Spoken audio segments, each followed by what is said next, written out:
The first snow of December fell soft over Boston, dusting the city in white silence. From the 40th floor window of his penthouse, Nathan Cross watched it I know accumulate you're on the concerned, streets but the risks below. are minimal. Minimal? Each What about the flake another studies? layer They show it's between safe. This him is and the standard. I hope world you're he'd right. stopped trying to reach. The glass was cold against his palm, the kind of cold that reminded him winter didn't care about wealth or grief or the 3 years he'd spent learning how to breathe without Rebecca. Behind him, small footsteps padded across marble floors. "Daddy, it's snowing! Can we go outside?" He turned to find Lily pressed against the window beside him, her breath fogging the glass as she traced patterns with one finger. 5 years old, dark curls like her mother's, eyes that still held wonder despite everything she'd lost before she was old enough to remember losing it. "Daddy has work, sweetheart. Margaret will take you." The light in her face dimmed. She nodded, already learning not to ask twice, already becoming the kind of child who understood that fathers had important things to do that didn't include snow angels or hot chocolate or any of the small joys that made childhood bearable. Nathan watched her walk back toward the hallway, her shoulders a little too straight for someone so small, and felt the familiar weight settle in his chest. Guilt, his most constant companion these days, more reliable than sleep or appetite, or the ability to remember what happiness felt like. Margaret O'Brien appeared in the doorway, 65 years of Irish Boston pragmatism wrapped in a cardigan she'd been wearing since before Rebecca died. She'd been with the Cross family for 15 years, had held Lily the day she was born, had stood beside Nathan at the funeral when he couldn't remember how to stand on his own. "Mr. Cross, the car will be here in 20 minutes. Your meeting with the Osaka investors is at 9. He nodded, already reaching for his phone, already letting the familiar rhythm of work pull him away from the harder task of being present. Margaret's expression didn't change, but he caught the flicker of something in her eyes. Disappointment, maybe, or pity. He wasn't sure which would be worse. The snow kept falling. Across the city, in a shelter on the edge of Dorchester, Sarah Mitchell stood at a different window, watching the same storm. The glass here was filmed with grime, cracked in one corner where someone had thrown something heavy months ago, and no one had bothered to fix it. Through it, she could see the parking lot, the chain-link fence, the street beyond where cars moved slow through the accumulating white. "Sarah, it's cold. Do we have enough blankets?" She turned to find her mother sitting on the edge of the narrow cot they shared, Grace Mitchell's hands twisting the thin fabric of the single blanket that was all the shelter provided. Alzheimer's had been stealing her mother piece by piece for 2 years now, but some mornings, Grace woke up clear-eyed and present, able to remember her daughter's name and the apartment they used to have in Southie before the medical bills swallowed everything. This wasn't one of those mornings. "Yes, Mom, we have enough, I promise." The lie came easy now, smooth with practice. They had one blanket, threadbare and smelling of industrial detergent and the accumulated desperation of everyone who'd slept under it before them. Sarah had given her coat to her mother last night when the temperature dropped, had spent the hours before dawn shivering in her thin sweater, telling herself it was temporary. Everything was temporary if you could just hold on long enough. Her phone buzzed. A text from Katie, her friend from nursing school who'd somehow stayed afloat when Sarah's life went under. "Interview at Children's Hospital, cleaning crew position, 3 p.m. today. Don't be late." Not nursing, not the career she'd spent 6 years building, the license she'd lost when she missed the renewal deadline because she'd been too busy trying to keep her mother alive and fed and sheltered to remember paperwork. But it was something. $15 an hour, Katie had said, enough to start saving again, to maybe, eventually, claw their way out of this shelter and into an apartment small enough that they could afford it, and big enough that Grace wouldn't wake up confused about where the bathroom was. "I have to find work today. We can't stay here another month." Grace looked up, her eyes focusing briefly on Sarah's face. Your father would want you to keep trying. Michael never gave up on anything. The lucidity was a gift and a knife. Sarah knelt beside the cot, took her mother's hands. I know, Mom. I'm not giving up. But standing in that shelter, watching snow fall through a dirty window, Sarah wondered how much longer she could hold on before something inside her finally broke for good. The emergency room at Children's Hospital was chaos by 2 a.m. Nathan had stopped noticing the noise after the first hour. The way crying blended into beeping machines, blended into the low, urgent voices of nurses trying to manage too many patients with too few hands. Lily lay on the examination table, her face flushed with fever, her small body shaking despite the blankets they'd piled on. 104.3. The nurse said, reading the thermometer with the careful neutrality of someone who delivered bad news so many times it had worn smooth. The doctor will be in soon, but we're short-staffed tonight, flu season. How soon? I can't promise anything. We're doing our best. The nurse left. Nathan pulled a chair close to the table, took Lily's hand. Her skin was hot, dry, wrong. He'd been here before, in a different room, on a different floor, holding Rebecca's hand while machines beeped and nurses delivered careful non-promises and time stretched into something elastic and cruel. Daddy, I don't feel good. I know, Princess. The doctor's coming. It hurts. Where does it hurt? Everywhere. He didn't know what to do with that. Didn't know how to make it better, how to be the kind of father who could fix things instead of just throwing money at them and hoping that would be enough. Rebecca had known. She'd had some instinct for comfort, some way of holding Lily that made the world feel safer. Nathan had spreadsheets and quarterly reports and a talent for identifying undervalued resort properties. None of it meant anything at 2 a.m. with his daughter burning up and scared. Outside the examination room, someone was mopping the floor. The smell of disinfectant cut through the sick room air, sharp and chemical. Nathan watched the mop appear in the doorway, wielded by someone in the shapeless uniform of the hospital's cleaning crew. The person, woman, he realized, though her face was turned away, moved with the efficiency of someone who'd done this 1,000 times, who knew how to be invisible while cleaning up other people's emergencies. Then Lily started crying. Not the fever whimpers she'd been making, but real sobs. The kind that came from fear and pain and being 6 years old in a hospital in the middle of the night with a father who didn't know how to help. The woman with the mop stopped. Sarah had told herself she wouldn't get involved. Cleaning crew wasn't nursing, wasn't her job to notice when children were suffering, wasn't her place to step in when she'd lost the right to call herself a healthcare professional 6 months ago. But the sound of that child crying hit something primal in her chest, the part of her that had spent years in pediatrics, learning to hear the difference between a cry that needed Band-Aids and a cry that needed someone to care. She set down the mop.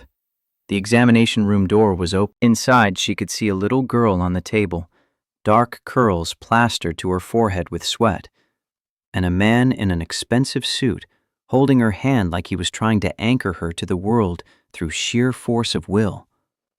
The girl was maybe 5, maybe 6, old enough to be scared, young enough that scared could tip into traumatized if someone didn't do something soon.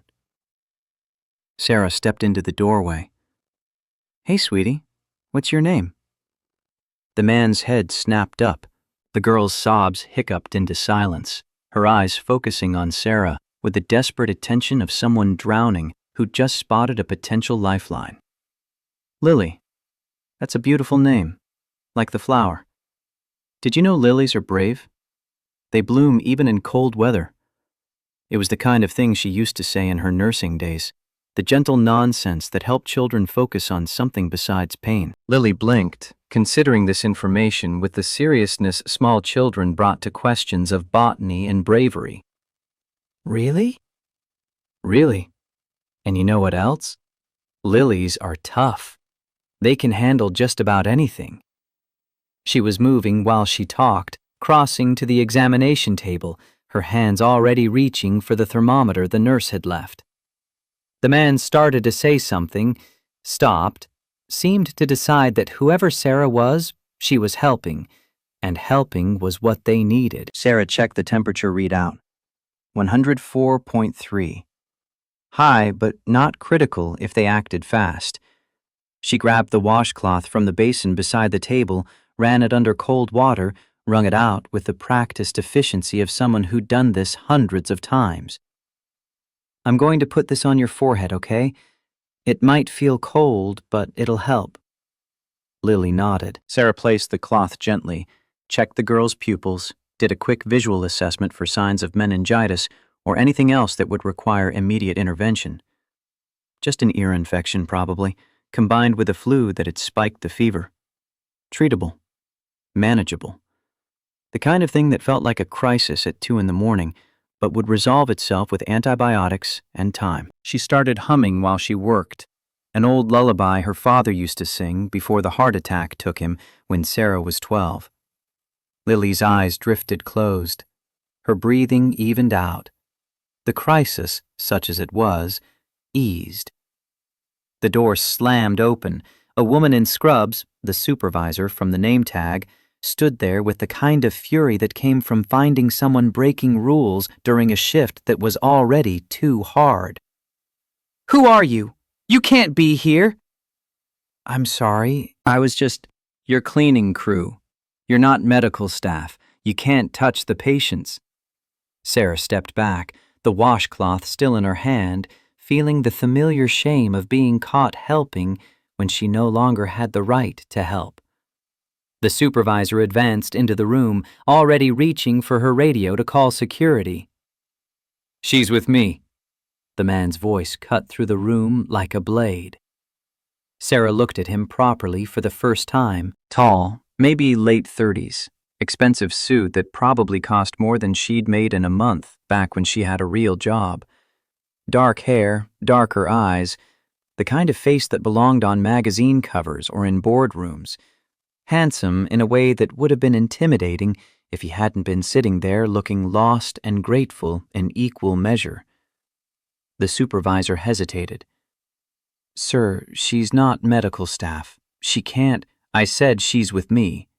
She's helping my daughter." The supervisor's eyes narrowed, clearly running calculations about lawsuits and liability, and whether this was a fight worth having with someone who looked like money. She's with me. That's all you need to know." The supervisor held his gaze for another beat, then turned and left, muttering something about checking with administration. The door closed. Silence settled over the examination room, broken only by Lily's soft breathing and the distant sounds of the ER. "Thank you." Sarah realized she was still holding the washcloth. She set it down, backed toward the door. "I shouldn't have interfered. I could get fired." "You're a nurse?" "Was. Lost my license. Temporarily. It's complicated." "Why?" She didn't owe him an explanation. Didn't owe this stranger in his $1,000 suit anything except maybe an apology for overstepping. But something about the way he was looking at her, like she'd done something miraculous instead of just basic pediatric care, made her answer honest. "Missed the renewal deadline. I was dealing with a family emergency. My mother has Alzheimer's. I was trying to get her into a care facility, trying to manage her medications, trying to work enough hours to pay for it all. The paperwork slipped through the cracks. I'm working to get it reinstated, but that takes time. And money I don't have." He was quiet for a moment, studying her with an intensity that made her want to squirm. "How much do they pay you here?" Sarah crossed her arms, defensive. "Enough." "That's not an answer. $15 an hour. Why?" "I'll pay you $5,000 a week. Live-in position. Be Lily's private nurse." The words didn't make sense at first, the numbers too large to process. Sarah laughed, a sharp, bitter sound that had nothing to do with humor. 5,000 a week? Are you serious? Completely. My daughter needs someone who cares. You clearly do. She shook her head, already backing toward the door, already feeling the trap snap shut around the offer. I can't. I have my mother to care for. Bring her. I have a guest suite. You want me to move into your home? With a stranger? You helped a stranger's daughter at 2 a.m, broke rules to do it. I trust you more than most people I know. This is insane. It's practical. You need money. Lily needs care. My nanny is 65 and exhausted. Everyone wins. Sarah's mind raced, doing math she'd been doing for 6 months now. 5,000 a week, 20,000 a month. In 8 weeks, she could have enough for first and last month's rent on a small apartment, enough for security deposit, enough to get her and Grace out of the shelter and into something stable. In 6 months, she could have her license back, could return to real nursing, could start rebuilding the life that had collapsed when Grace's diagnosis turned their world into a nightmare of medical bills and impossible choices. But live-in meant leaving the shelter, meant moving into this stranger's house, meant depending on someone else's generosity, meant becoming the kind of woman she'd sworn she'd never be after Marcus left. I can't. Why not?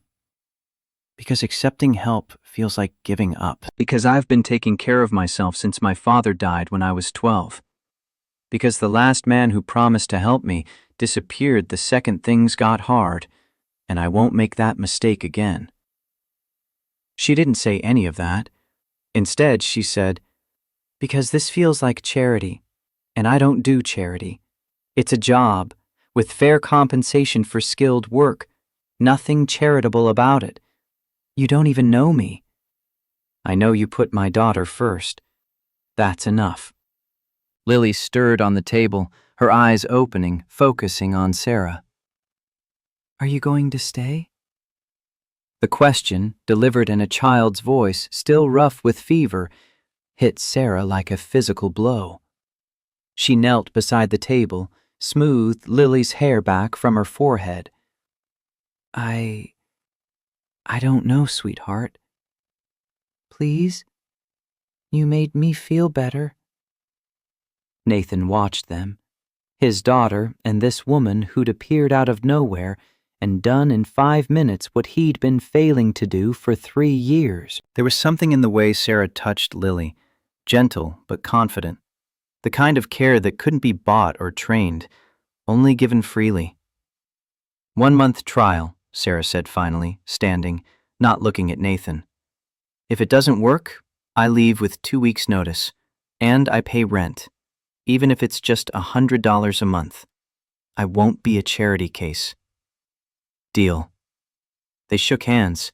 Sarah's palm was rough with calluses, her grip firm enough to make a point. Nathan filed that away with everything else he'd learned about her in the past 20 minutes.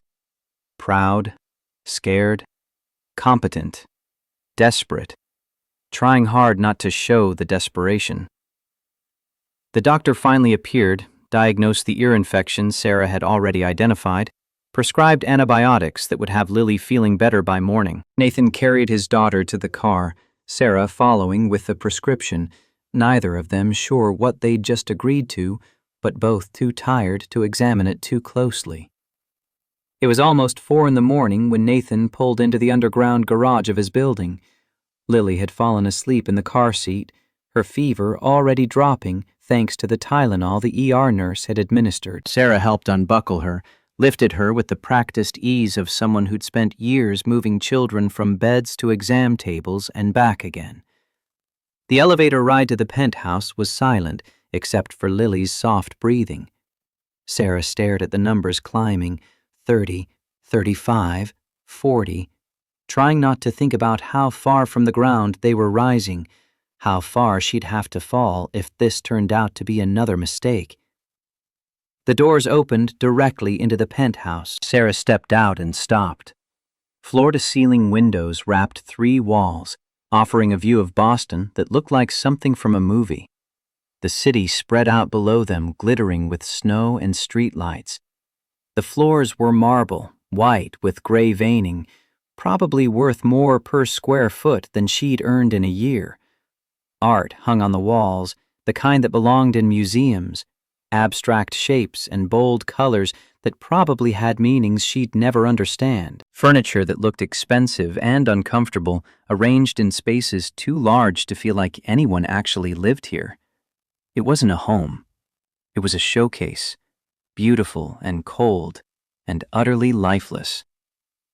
Margaret appeared from one of the hallways, her cardigan pulled tight, her face showing the kind of worry that came from a long night wondering if the child she'd helped raise was going to be okay. "Mr. Cross, thank God. How is she?" "Ear infection. She'll be fine." Margaret's eyes found Sarah, took in the hospital uniform, the way Sarah held Lily. "And who's this?" "Sarah Mitchell. She's going to be helping with Lily. Live-in position." Something flickered across Margaret's face. Surprise, followed quickly by something harder. Sarah recognized the look. Territorial. Threatened. The woman had been caring for this child for years, and now Nathan was bringing in a stranger to take over. "I see. For how long?" "Indefinitely." Margaret's spine straightened. Her voice, when she spoke, was carefully neutral. "I wasn't aware we were looking for additional help." "We weren't. But Lily needs more care than we've been providing. Sarah has nursing experience. She'll be staying in the East Wing." "The East Wing has been closed for years." "Then it's time to open it." Margaret's jaw tightened, but she nodded. "As you wish, Mr. Cross. I'll prepare the rooms." She left, her footsteps sharp on the marble, and Sarah wondered what she'd just walked into. The tension between Nathan and his nanny was thick enough to cut, years of unspoken something hanging in the air. "I should have warned you about Margaret." Sarah shifted Lily's weight, trying not to notice how the child had curled into her shoulder, trusting. "Warned me about what?" "She's protective. Been with the family since before Lily was born. This will be an adjustment. You're asking her to share the child she raised. I'm asking her to let me do what I should have done years ago. Actually parent my daughter instead of letting work consume everything." "Where's her bedroom?" Nathan led her down a hallway lined with closed doors, past more art and empty spaces, to a room at the end that finally looked lived in. Posters of Disney princesses on the walls, stuffed animals piled on a bed shaped like a castle, books scattered across a reading nook. Evidence of childhood, carefully curated but real. Sarah laid Lily on the bed, removed her shoes, tucked her under blankets that smelled like lavender and something else, something sweet that Sarah eventually identified as Mr. Bubble Bath soap. The child stirred but didn't wake. "She'll need the antibiotic in the morning. And fluids. Push water or juice, nothing too sugary. The fever should break by afternoon." "Thank you. For earlier. At the hospital. I was just doing what needed to be done." "You didn't have to. You could have gotten fired." Sarah shrugged, already moving toward the door, putting distance between herself and this moment of gratitude that felt too intimate. I couldn't stand hearing her cry. Nathan followed her back to the main living area, where Margaret had turned on lights and laid out what looked like blueprints or floor plans. "The East Wing has 2 bedrooms, 2 bathrooms. I'll need to have housekeeping prepare them, but they should be ready by tomorrow afternoon." Tomorrow's already here. Margaret glanced at the windows where the first gray light of dawn was starting to show. So it is. "Where's Mrs. Mitchell now?" Sarah's chest tightened. "Grace Mitchell. My mother. She's at a shelter in Dorchester." "A shelter?" "She has Alzheimer's. I've been caring for her while working whatever jobs I can find. The shelter was temporary until I could save enough for rent. Margaret's expression shifted, the territorial hardness giving way to something that might have been understanding or might have been pity. Sarah couldn't tell which and wasn't sure she wanted to know. You'll want to collect her then. Bring her here. Now? Unless you'd prefer to leave her in a shelter longer than necessary. It wasn't quite kindness, but it wasn't cruelty either. Sarah nodded. I'll need a few hours. She doesn't do well with sudden changes. I'll have to explain, make sure she understands. Nathan pulled out his phone. I'll send a car. Thomas can drive you, help with her things. We don't have things. What we own fits in 2 backpacks. The words came out more bitter than she'd intended, exposing more of her situation than she wanted this stranger to see. But Nathan just nodded. Then it'll be a quick trip. The car turned out to be a black Mercedes that probably cost more than Sarah would earn in 5 years. Thomas, the driver, was professionally neutral, helping her into the back seat without comment on her cleaning crew uniform or the address she gave him in Dorchester.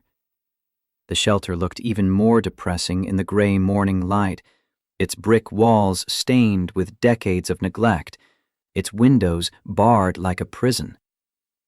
Sarah found her mother in the common room, sitting in front of a television showing early morning news. Grace's hands were folded in her lap, her eyes fixed on the screen without really seeing it.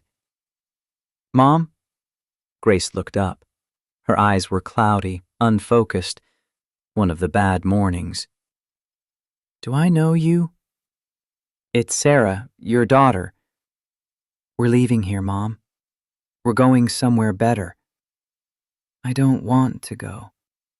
I know, but we can't stay. Grace stood, docile but confused, following Sarah back to their cot. Sarah packed their belongings in less than 5 minutes. 2 backpacks, like she'd said, clothes worn thin from washing, Grace's medications in a Ziploc bag, the photograph of Sarah's father that her mother still recognized on good days, everything that remained of their life before. The shelter staff didn't ask questions when Sarah signed them out. People came and went all the time, most of them sinking further down instead of rising up. Sarah wondered if they noticed she was an outlier, moving from homeless to penthouse in a single night, or if they'd seen enough desperation to know better than to ask. Thomas helped Grace into the car with a kind of gentle competence that suggested he'd dealt with confused elderly people before. The drive back to Beacon Hill took 20 minutes. Grace spent it looking out the window, her fingers working at the hem of her cardigan. Where are we going? Somewhere safe. Is your father there? No, Mom. Dad died, remember? Oh, yes, I remember. But Sarah could see she didn't, could see the information slipping away even as she tried to hold on to it. Alzheimer's was like that, a thief that took memories but left the grief. So Grace spent her days mourning a husband she couldn't quite remember losing. The penthouse looked different in daylight, still too large, still too expensive. But the morning sun through those massive windows made it feel less like a museum and more like a place where people might actually live. Margaret met them in the foyer, her expression carefully neutral as she took in Grace's confusion and Sarah's exhaustion. Mrs. Mitchell, welcome. I'm Margaret. I'll show you to your room. Grace focused on her, seemed to find something trustworthy in the older woman's face. That's very kind. I'm afraid I've forgotten where I am.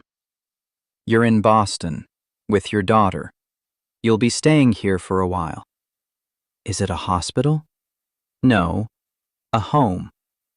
Whose home? A friend's. Grace seemed to accept this, following Margaret down the hallway. Sarah started to follow, but Nathan caught her arm.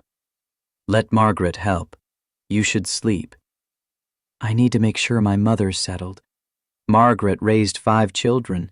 She knows what she's doing. Sarah wanted to argue, wanted to insist on being the one to care for Grace, because that's what she'd been doing for 2 years, and delegation felt like failure.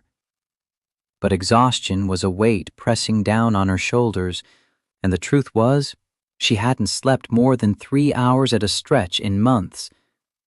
She nodded. Nathan led her to the east wing, to a bedroom that was probably bigger than the entire studio apartment she'd lost 6 months ago. King bed with white linens, windows overlooking the common, bathroom with heated floors and a shower that looked like it belonged in the spa. Sarah stood in the doorway, trying to reconcile this space with the cot she'd left behind at the shelter. Is this too much? I can find something smaller. It's fine, it'll take some getting used to. Take your time, there's no rush. He left her there. Sarah closed the door, leaned against it, tried to breathe through the panic rising in her chest. This was supposed to be temporary, a job, a means to an end. But standing in that room that cost more per month than she'd earned in a year, Sarah felt the first tremors of a fear she'd been trying to ignore. What if she got used to this? What if she let herself depend on this stranger's generosity, and then it disappeared, the way everything else had disappeared when life got hard? She couldn't afford to find out. Sarah set her backpack on a chair, didn't bother unpacking. Temporary, she reminded herself. This was temporary. She'd do the job, save the money, get her license back, find her own apartment. She wouldn't get comfortable, wouldn't let herself believe this was anything other than a transaction. But when she finally lay down on that bed, sinking into sheets with a thread count she couldn't even calculate, her body betrayed her with a sigh of pure relief. Just for a moment, she let herself pretend this was real, that she belonged here, that she was safe. Then she fell asleep, too exhausted to fight the comfort any longer. Nathan stood outside the closed bedroom door for longer than he should have, listening to the silence on the other side. He brought a stranger into his home, into his daughter's life, based on 5 minutes in an emergency room and a gut feeling that she was someone who could be trusted. It was possibly the most reckless thing he'd done since Rebecca died, and that included the time he'd nearly bought a failing resort in the Bahamas just to have something to focus on besides grief. Margaret found him there, still standing, still listening. She's asleep? I think so. She's going to disrupt everything, you know. I know. Lily will get attached. I hope so. And when she leaves? Nathan turned to face his daughter's nanny, the woman who'd been more of a mother to Lily than he'd been a father these past 3 years. Maybe she won't leave. Margaret's expression softened slightly. Don't get ahead of yourself, Mr. Cross. It's been 1 night. She might not even make it a week. She'll make it. How can you be so sure? Because she didn't want to take the job. And the only people worth trusting are the ones who don't want your money. Margaret shook her head, but there was something almost fond in the gesture. You sound like your wife. That stopped him. Nathan hadn't thought about what Rebecca would say about any of this, had been actively avoiding thinking about her because the grief still hit like a freight train when he let it. But Margaret was right. Rebecca would have loved Sarah's stubborn refusal to be helped, would have recognized a kindred spirit in the woman who broke rules to comfort a crying child. Maybe that's why I trust her. Margaret patted his arm, an unusual gesture from a woman who prided herself on professional distance. Get some sleep, Mr. Cross. Tomorrow's going to be complicated. She was right about that, too. The first week was chaos. Grace had good days and bad days, and the bad days outnumbered the good by 3 to 1. On Monday, she thought Sarah was her sister. On Tuesday, she couldn't remember how to use a fork and threw her breakfast across the room when Margaret tried to help. On Wednesday, she was lucid enough to ask where they were and why everything was so expensive. And Sarah had to explain again about Nathan's job offer, about the temporary arrangement, about how they were going to save money and get their own place soon. Thursday was Lily's first day back at school after the ear infection. Sarah helped her get ready, braiding her hair the way the girl requested, packing her lunch with the specific combination of sandwich and apple slices and cheese crackers that Lily insisted was the only acceptable meal. Nathan appeared in the kitchen as they were finishing, still in his suit from whatever meeting he'd been in since 6 that morning. "You don't have to do that. Margaret usually handles school prep." "Margaret's helping my mother get dressed, and I don't mind." He watched her work, this woman who'd been in his house for 5 days and was already making it feel different. Lighter, somehow. Like there was actual life happening instead of just people going through motions. "Lily, go brush your teeth. We leave in 10 minutes. The girl ran off, all energy and excitement now that the fever was gone. Sarah started cleaning up the lunch preparation, putting things away with the efficiency of someone who'd worked in institutional kitchens and knew the value of organization. "You're good with her. I used to work pediatrics. Kind of comes with the territory." "It's more than that." Sarah paused, her hands still for a moment. "She's easy to be good with. She's a sweet kid." She wasn't always.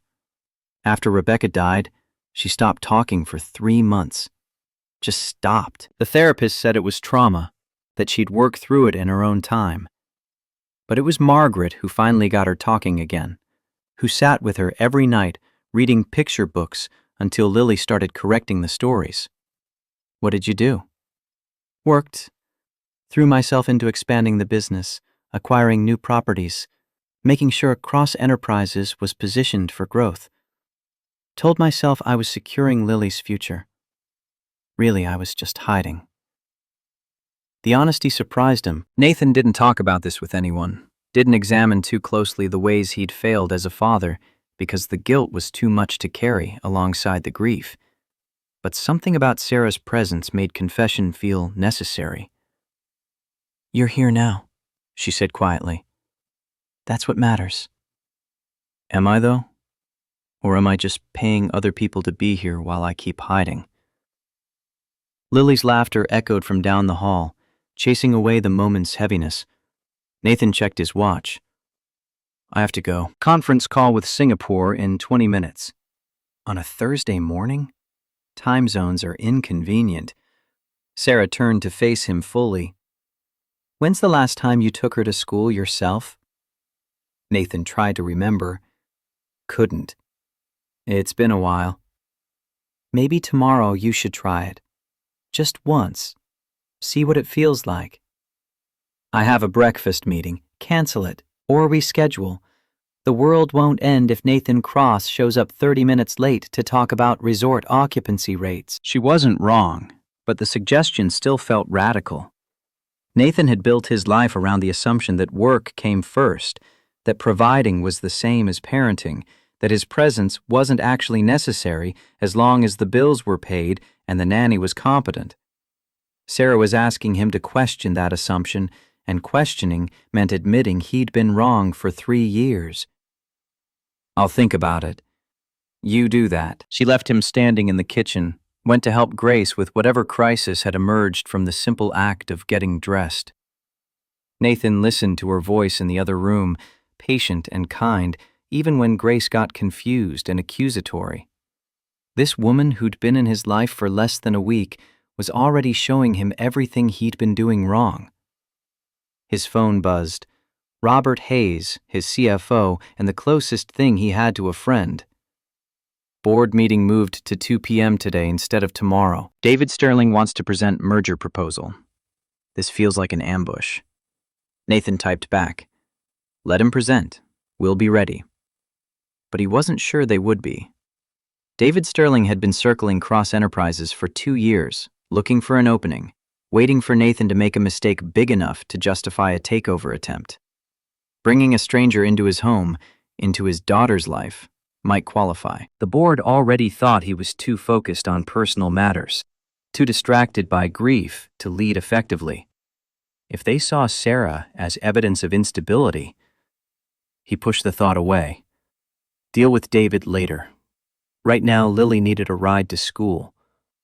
Margaret appeared with Lily in tow, backpack secured, coat zipped. "Ready, Mr. Cross?" "Actually," Nathan heard himself say, "I'll take her today. Sarah's right. I should do this myself." Lily's face lit up. "Really? You're taking me?" "Really." Margaret's eyebrows rose, but she stepped back. "Very well. I'll attend to Mrs. Mitchell then." The drive to Lily's private school took 15 minutes through morning traffic. Nathan let Lily control the radio, enduring pop music he didn't understand, while she sang along with impressive, if off-key enthusiasm. At the drop-off circle, she unbuckled herself, but didn't immediately get out. "David?" "Yeah, Princess?" "Is Sarah going to stay?" The question was so similar to what she'd asked at the hospital that Nathan wondered if Lily asked it about everyone, if she'd been abandoned so many times in her short life that she needed constant reassurance. "She's staying." "Promise?" "I promise to do everything I can to make sure she wants to stay." "How's that?" Lily considered this, then nodded. "Okay. That's good enough." She kissed his cheek and ran toward the school, her backpack bouncing.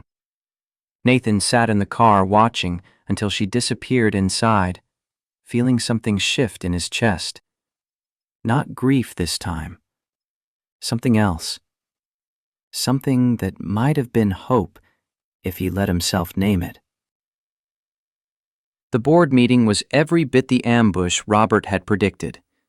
David Sterling stood at the head of the conference table with slides and spreadsheets and a smile that didn't reach his eyes. "Gentlemen, ladies, I appreciate you making time on short notice. I want to discuss an opportunity that could benefit everyone in this room." Nathan sat at his usual place, Robert beside him, and watched David perform. The presentation was slick, professional, focused on growth opportunities and market synergies and all the buzzwords that made shareholders happy. The underlying message was clear. Cross Enterprises would do better under Sterling's leadership. Nathan had been too distracted, too compromised by personal issues, too focused on his daughter's nanny to pay attention to the business. "Your numbers are impressive, David, but they're also fictional. You're showing projected growth based on acquisitions that haven't been approved, partnerships that don't exist, and cost savings that would require firing half our workforce." David's smile tightened. "I'm showing potential. What we could achieve with focused leadership. You're showing fantasy and using it to make me look incompetent." Are you incompetent, Nathan? Because the rumors suggest you've been somewhat preoccupied lately. Something about hiring live-in help? A former nurse who lost her license? The room went quiet. Nathan felt every pair of eyes turn toward him. "My personal staffing decisions are none of the board's concern. They are when they affect your ability to lead. We have a responsibility to shareholders. You have a responsibility to truth. And the truth is, my performance hasn't slipped. Revenue is up 12% year over year. We've acquired 3 properties in the last quarter, all under budget. Customer satisfaction scores are at an all-time high. You want to question my leadership? Show me actual evidence of failure." David opened his mouth, closed it again. He didn't have evidence because there wasn't any. Nathan had been running Cross Enterprises on autopilot for 3 years, and even operating at half capacity, he was still better than most of the competition. Wilson, the board chair, cleared his throat. "Nathan, no one's questioning your business acumen. But David raises a valid point about focus.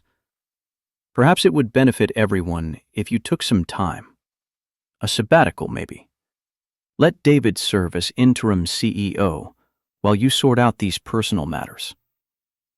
A sabbatical. The word was poison wrapped in concern. Nathan looked around the table, saw which board members were nodding, which ones looked uncomfortable. 6 out of 10 in favor. Enough for a vote. Enough to remove him. Robert leaned close. "Don't agree to this. It's a trap." "I know." Then fight it. Nathan stood. I appreciate the concern, truly. But I'm not taking a sabbatical. I'm not stepping aside. And if this board wants to remove me, you'll have to vote. Publicly. On record. And then explain to shareholders why you fired the CEO who's been consistently outperforming projections. He walked out before anyone could respond. Robert followed, catching up in the hallway. That was either brilliant or suicide. Probably both. They'll vote, you know that.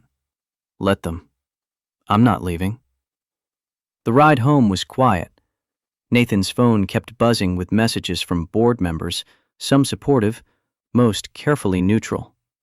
He ignored them all. By the time Thomas pulled into the underground garage, exhaustion had settled into Nathan's bones. The penthouse was different when he walked in. Warmer. He could hear laughter from somewhere, high and bright. Following the sound, he found Lily and Sarah in the kitchen, both of them covered in flour, something that might have been cookies taking shape on a baking sheet. Daddy, we're making snickerdoodles. I can see that. Sarah had flour in her hair, on her cheek. She looked younger like this, less guarded, happy. Sorry about the mess. Lily wanted to bake, and I thought, why not? It's fine, it's good. Grace appeared from the living room, moving slowly but steady. She smiled when she saw Nathan, clear-eyed and present. You must be the man who gave us this beautiful home. Thank you. It was a good day then. Nathan felt something in his chest ease. You're welcome, Mrs. Mitchell. I'm glad you're here. The cookies were terrible, overmixed and too sweet. But Nathan ate 3 of them while Lily told him about school, and Sarah cleaned up the kitchen, and Grace sat at the table humming an old song. For the first time in 3 years, the penthouse felt like a home. Later, after Lily was in bed and Grace had retired to her room, Nathan found Sarah on the balcony. Snow was starting to fall again, soft and quiet. Can I join you? She shrugged, didn't say no. They stood side by side, watching the city disappear under white. Thank you. For today. For making her happy. She's easy to make happy, just needs attention. I'm not good at that. Attention, presence, the things that actually matter. You're learning. Am I? Because from where I'm standing, it looks like I'm just outsourcing again, paying someone else to do the hard work. Sarah turned to face him. Is that what you think I'm doing? The hard work? Isn't it? No. The hard work is what you did this morning, taking her to school, being there, showing up even when it's uncomfortable. I'm just support. You're the parent. I don't feel like a parent. I feel like an imposter who happens to share DNA with a child I'm terrified of failing. The confession hung in the cold air between them. Sarah's expression softened. My father died when I was 12. Heart attack while changing oil in someone's car. 1 minute he was there, teaching me how to check tire pressure. Next minute he was gone. My mom fell apart. I had to be the adult, had to figure out bills and groceries and how to forge her signature on school forms. I was terrible at it. Forgot to pay the electric bill 3 times, let us run out of food, cried myself to sleep most nights. But I kept trying, and eventually I got better. That's all you can do. Keep trying. Did it get easier? Some parts. Other parts got harder. But I'd rather have tried and failed than never tried at all. Nathan looked at her, really looked. Saw the strength that came from surviving things that should have broken her. Saw the fear she was trying to hide. Saw someone who understood what it meant to keep going when everything felt impossible. I'm glad you're here, Sarah. Me too, I think. You think? She smiled, small and uncertain. Ask me again in a month, when the trial period's over. Deal. They stood there a while longer, watching snow fall, neither of them ready to go inside and end the moment. In the morning, there would be board votes and merge proposals and all the complications of lives that didn't fit together neatly. But tonight, for now, there was just this. Two people finding their way through grief and fear towards something that might eventually feel like hope. The third week began with Lily bringing home a school project that required family participation. She spread the assignment across the kitchen counter while Sarah was making breakfast, her small fingers smoothing out the wrinkled paper with the seriousness of someone handling important documents. "We have to make a family tree, with pictures and everything. It's due Friday." Sarah's hands stilled over the eggs she was scrambling. Family trees meant questions about mothers and fathers, and the spaces where people used to be. She glanced at Nathan, who'd started joining them for breakfast after that morning he'd taken Lily to school, breaking a pattern of 3 years of eating alone in his office. "That sounds like a great project, Princess. We'll work on it together. But who do I put for Mommy?" Lily's voice was small, uncertain. "The other kids have mommies in their trees?" Nathan set down his coffee. The grief that lived in his eyes flared bright for a moment before he wrestled it back under control. "You put your mother, Rebecca. She'll always be part of our family tree, even though she's not here anymore." "What about Sarah?" The question landed like a stone dropped in still water. Sarah felt Nathan's eyes on her, felt the weight of Lily's hope pressing against her chest. "Sarah's our friend. She helps take care of you. But she lives here, and she makes breakfast, and she reads to me at night. Isn't that what mommies do?" Sarah knelt beside Lily's chair, took the small hands in hers. "Your mommy loved you very much, sweetheart. Nobody can replace her. I'm just here to help your daddy, okay? But you could be on the tree too, right? As a friend?" Nathan nodded before Sarah could answer. "Yes, as a friend. That would be perfect."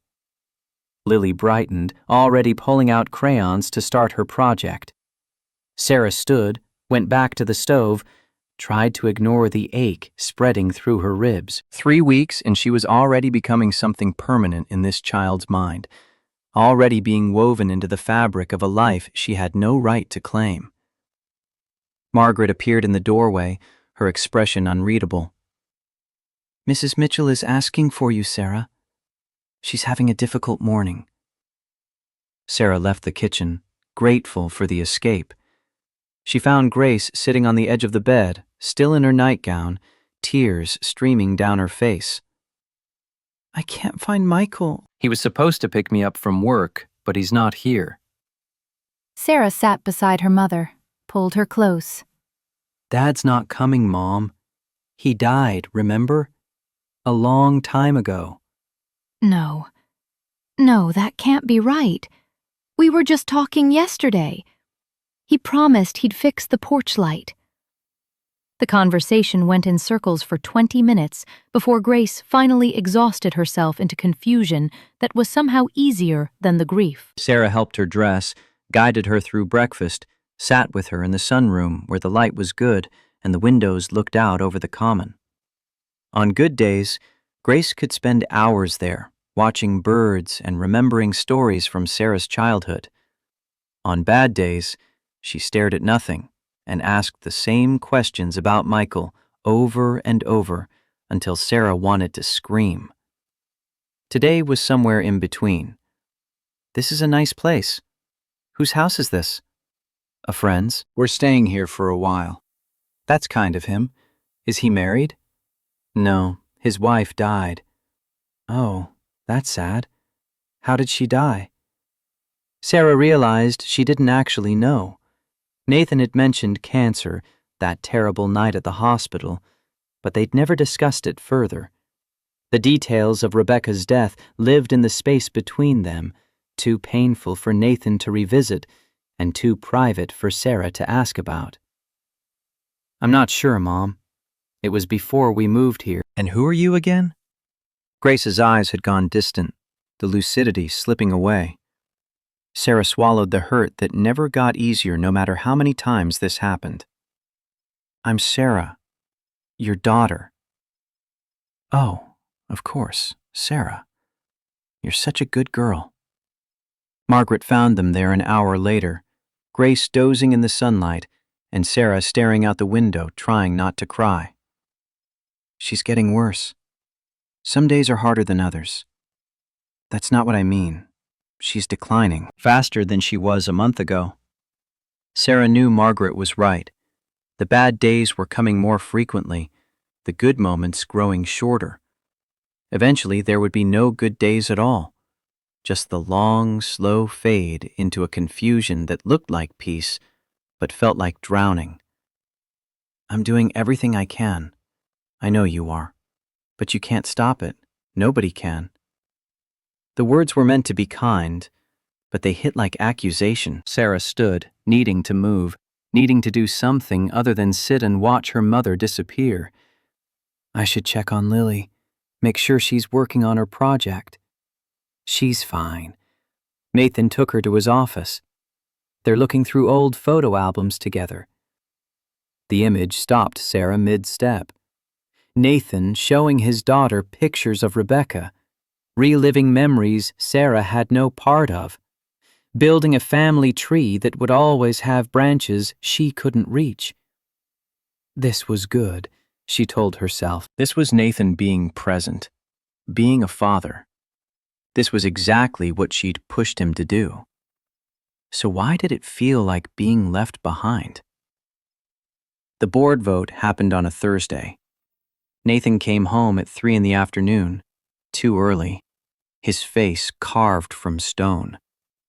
Sarah was helping Lily with homework at the dining table, but she saw him the moment he walked in, saw the defeat in the set of his shoulders. How bad? He loosened his tie, poured himself 2 fingers of whiskey even though it was barely past lunch. 7-3. They want me to take a mandatory sabbatical. 6 months.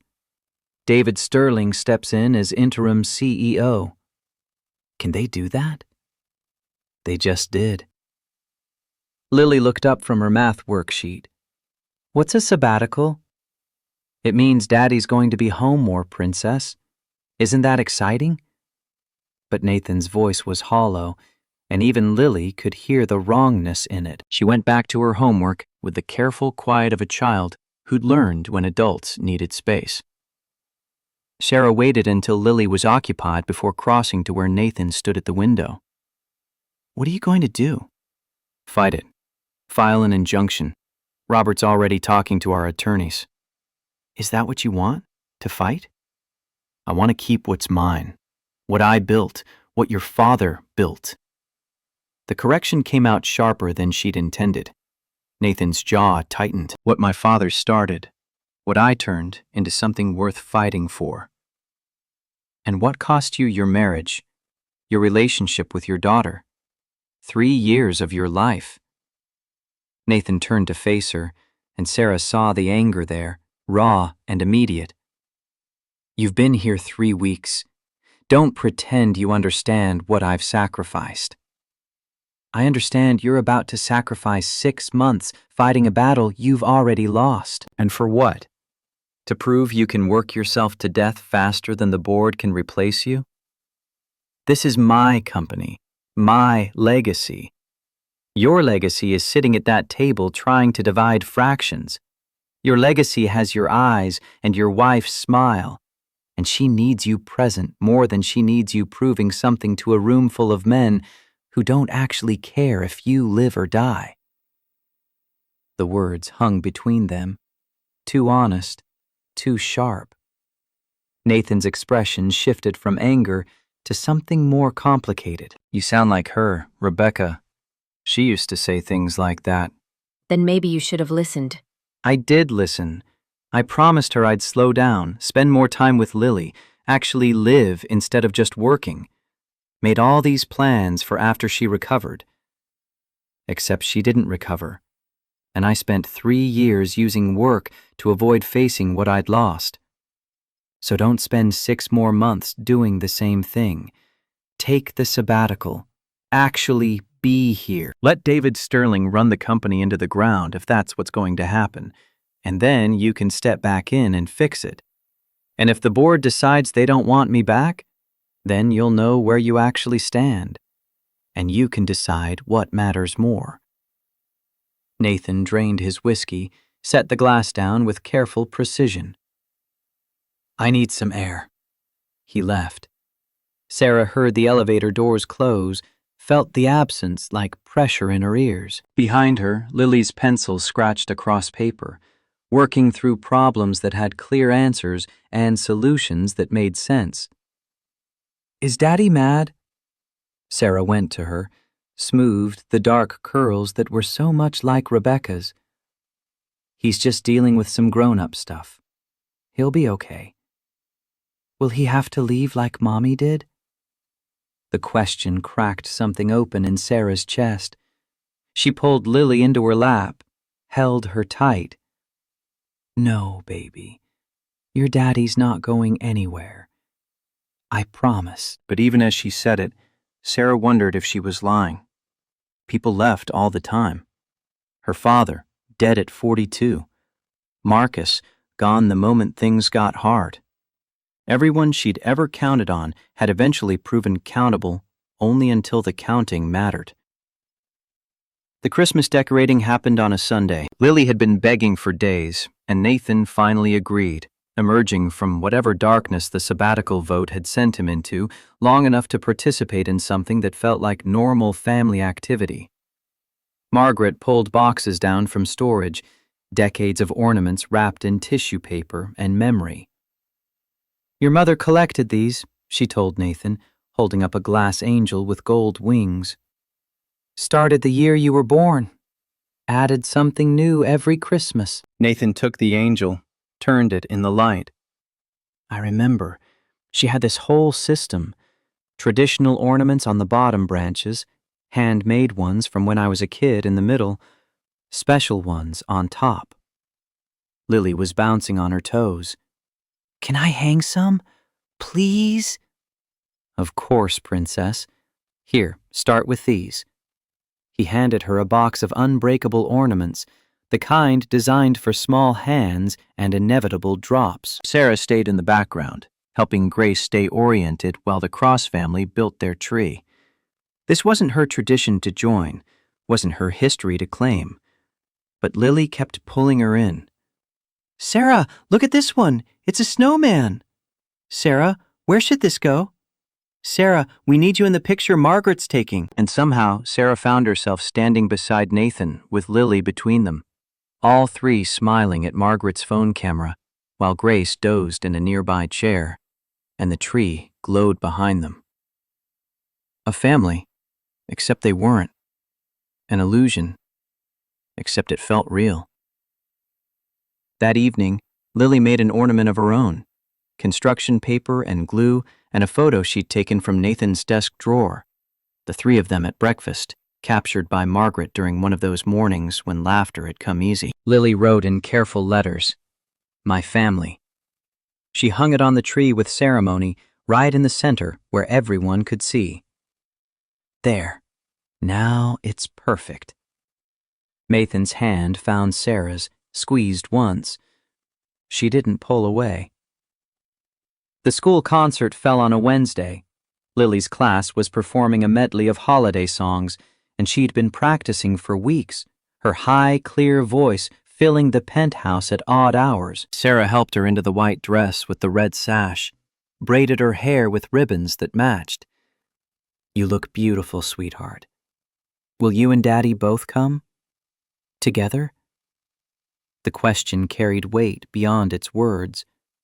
Lily wanted what the other children had, wanted parents who showed up as a unit, who sat together and clapped together and proved through their presence that she mattered enough for both of them to care. Of course we will. Nathan drove them in the Mercedes, Thomas having the night off. The school auditorium was packed with parents and grandparents and younger siblings squirming in seats. Sarah scanned the crowd and realized every other child seemed to have two parents, intact families with wedding rings and the easy intimacy of people who'd chosen each other and kept choosing. This was a mistake. Nathan's hand settled on her lower back, gentle pressure guiding her toward seats. What was? Pretending we're something we're not. Look around. These people are real families. We're just playing house. Does it feel like playing to you? Sarah opened her mouth to answer, closed it again. Because no, it didn't feel like playing. It felt like the realest thing in her life. And that was the problem. The concert started. Lily's class filed onto risers, 20 children in white dresses and button-down shirts. And Lily's face, when she spotted them in the audience, was pure joy. She waved, forgetting she was supposed to be professional, and several parents around them laughed. "Your daughter's adorable." The comment came from the woman beside Sarah, a blonde and expensive athleisure with the kind of highlights that cost more than Sarah used to spend on groceries in a month. "Thank you. How long have you two been married?" The assumption landed like a punch. Sarah's breath caught, but Nathan answered smoothly. "We're not married. Sarah helps care for Lily." Oh, I'm so sorry. I just assumed." "Easy mistake." The woman turned away, embarrassed. Sarah sat rigid in her seat, hyper-aware of Nathan beside her, of the space between them that was supposed to mean employee and employer, but kept shrinking into something neither of them knew how to name. The children sang. Lily's voice rose clear and strong, and Sarah felt tears prick her eyes for reasons that had nothing to do with the music. This child who'd grabbed onto her heart in an emergency room, who trusted her and needed her and called her part of the family tree. What happened when the trial month ended and Sarah had to leave? What happened to Lily's faith in adults who stayed? After the concert, parents milled in the hallway, eating cookies and drinking punch. Lily ran to them, launched herself into Nathan's arms. Did you hear me? I sang all the words right. "You were perfect, princess." "Sarah, did you like it?" I loved it. You were the best one up there. Lily beamed, then wriggled down to run off with her classmates. Nathan and Sarah stood together, not quite touching, watching children play and parents talk, and the whole performance of normalcy that neither of them quite fit into. "Mr. Cross?" They turned to find a couple approaching, the woman from earlier and a man in a suit that screamed finance. The man extended his hand. "Richard Wilson, we haven't met officially, though I sit on the Cross Enterprises board." Sarah felt Nathan stiffen beside her, saw his professional mask slide into place. "Richard, nice to see you outside the boardroom." "Likewise. This is my wife, Jennifer. We were just commenting on how grown Lily's gotten. Must be, what, 6 now?" 5. Just turned 5 in October. Time flies, especially when you're navigating difficult transitions. The comment was barbed, deliberate. Sarah recognized the power play. Wilson using a school event to remind Nathan of the vote, of the sabbatical, of his precarious position. Nathan's smile didn't waver. Some transitions are more difficult than others. This one's been surprisingly positive. Wilson's eyes flicked to Sarah, assessment naked on his face. "So this is the live-in help we've been hearing about. Sarah, is it?" Sarah Mitchell. And what exactly is your role in the Cross household? "I care for Lily, and my mother, who also lives with us." Quite the arrangement. Unconventional. Nathan's hand found Sarah's back again, the touch more possession than comfort. Unconventional, but effective. Lily's thriving. Children do need stability, consistency, not constant disruption. The threat was barely veiled. Sarah felt Nathan's muscles tense beneath his suit jacket, saw the careful calculation in his eyes as he weighed responses. Lily has exactly what she needs. Now, if you'll excuse us, we should get her home. School night. He steered Sarah away before Wilson could respond. They collected Lily and walked to the car in silence. The evening's joy curdled into something bitter. The drive home was quiet. Lily fell asleep in the back seat, exhausted from excitement. Nathan's hands gripped the steering wheel too tight, his jaw set in that way that meant he was working through problems Sarah couldn't help solve. "I'm making things worse for you." "What?" "The board, Wilson. They're using me as evidence that you're unstable. If you weren't here, Lily would still be barely speaking. I'd still be working 80-hour weeks and calling it parenting." "The board can think whatever they want, but they're right, aren't they? About the disruption?" "I came into your life and everything changed. Not everything. The important things I changed. I'm finally showing up for my daughter, finally trying to be the father Rebecca wanted me to be. If the board can't see that as strength, that's their failing, not mine." They pulled into the garage. Nathan turned off the engine but didn't move to get out. "That night at the hospital, when you helped Lily, you could have walked away. Could have let the supervisor kick you out." "Why didn't you?" "Because she was crying, and I couldn't stand it. Most people can stand it. Most people hear a child crying and think someone else's problem. You heard it and couldn't not help. That's who you are. That's why I trust you with the most important person in my life." Sarah's throat tightened. "What if I let you down? What if you don't?" They carried Lily inside together, Nathan holding his sleeping daughter while Sarah unlocked doors and turned on lights. Margaret had left a note saying Grace was asleep and dinner was in the warming drawer if they were hungry. The penthouse was quiet, peaceful, the kind of silence that felt like sanctuary instead of loneliness. Sarah helped Nathan tuck Lily into bed, removing shoes and the fancy dress, replacing them with pajamas without fully waking her. The child murmured something about singing, about being proud, about her family. Sarah smoothed her hair and stepped back, but Nathan caught her hand. "Stay. Just for a minute." They stood on opposite sides of Lily's bed, watching her sleep, connected by clasped hands and something neither of them was brave enough to name. Outside, snow had started falling again, the first real accumulation of the season. Inside, warmth and light and the steady breathing of a child who felt safe. "Thank you." Nathan's voice was barely a whisper. "For everything. For caring about her. For pushing me to be better. For staying even when I gave you every reason to run." "I'm not staying for you. I'm staying for her." It was a lie, and they both knew it. The moment stretched, pulled taut with possibility. Nathan's thumb traced circles on the back of Sarah's hand, a gesture so unconscious he probably didn't realize he was doing it. Sarah's pulse hammered in her throat, her whole body aware of how small the space between them had become. Then Lily stirred, and they both stepped back, the spell broken. Nathan released Sarah's hand. "I should let you sleep. Long day tomorrow." "What's tomorrow?" "Lily has that field trip to the aquarium. I thought I'd chaperone, since I have all this free time now." "She'll love that. Will you come too?" "As a chaperone, I mean. They always need extra adults." Sarah knew she should say no. Knew that every shared experience, every moment of playing family, made the inevitable ending harder.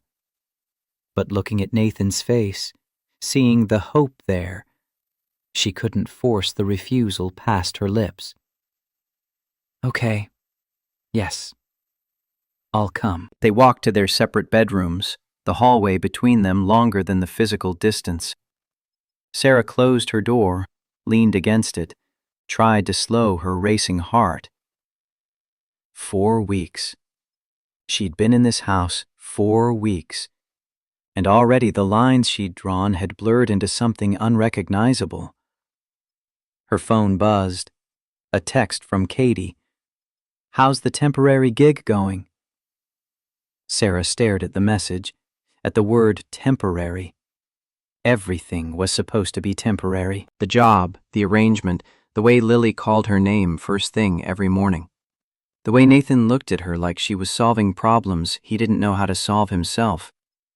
The way Grace had more good days here than she'd had in months at the shelter. Temporary. Sarah typed back. Good. Really good. Another message. You sound happy. Haven't heard you sound happy in a long time. Was she happy? Sarah examined the feeling, turning it over like an unfamiliar object. Not happy, exactly, but something close. Something that felt like hope wrapped in fear. Like belonging shadowed by the certainty that belonging never lasted. The aquarium trip was chaos in the best way. 20 kindergartners hopped up on the excitement of seeing sharks and sea turtles, their enthusiasm barely contained by 4 parent chaperones and 2 exhausted teachers. Sarah and Nathan corralled their assigned group of 5, Lily among them, and tried to keep everyone together while they wandered through blue-lit tunnels and pressed faces against glass tanks. Look, Daddy, that fish is as big as me. That's a grouper, Princess. They can grow even bigger.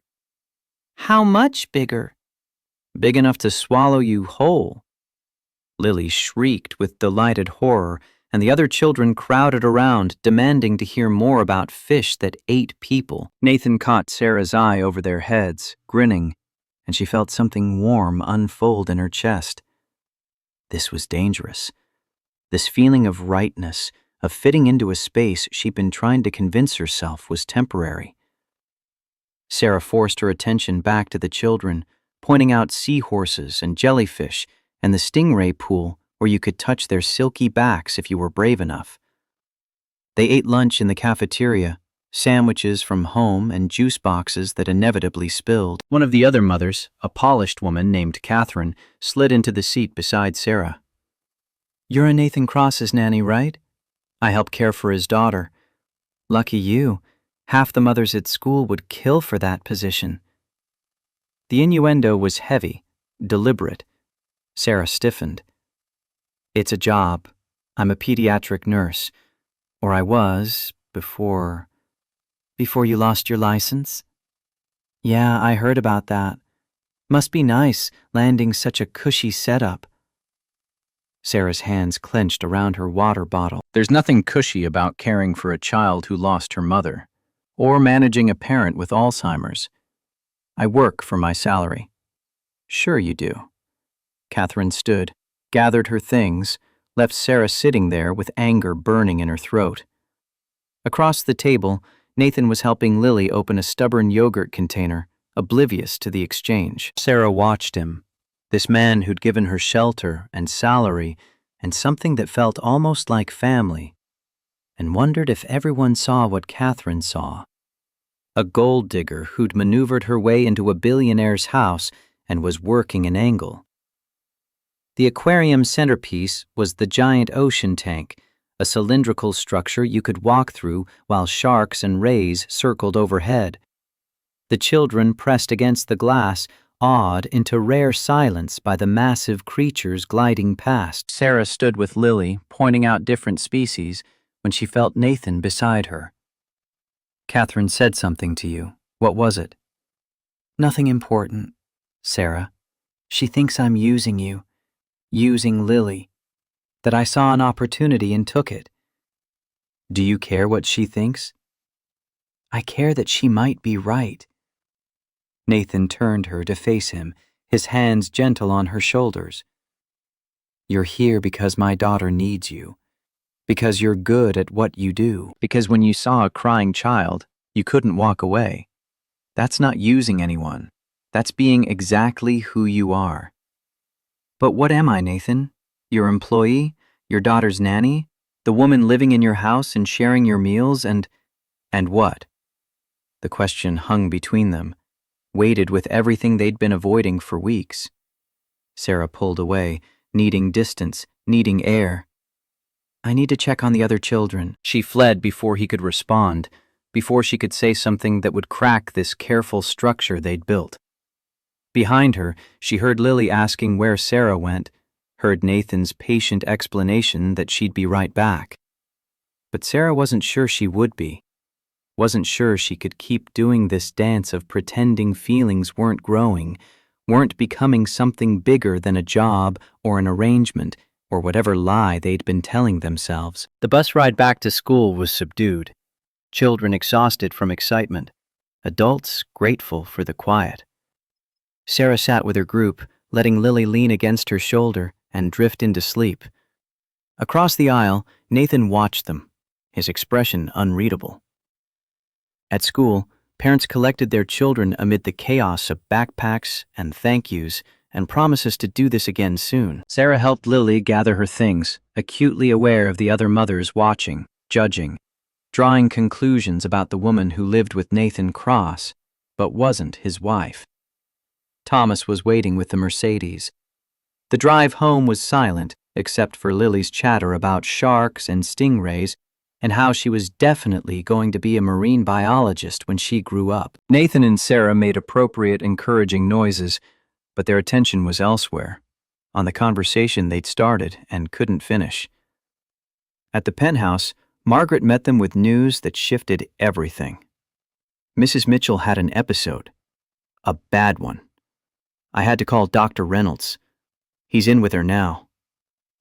Sarah ran down the hallway, past the closed doors of rooms she'd learned to navigate, to her mother's suite, where a man in a white coat was checking vitals while Grace lay in bed looking small and lost.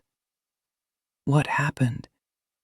Dr. Reynolds turned, his face kind but serious. She became confused, agitated, thought she was back in her old house, couldn't understand why nothing was familiar. When Margaret tried to calm her, she lashed out.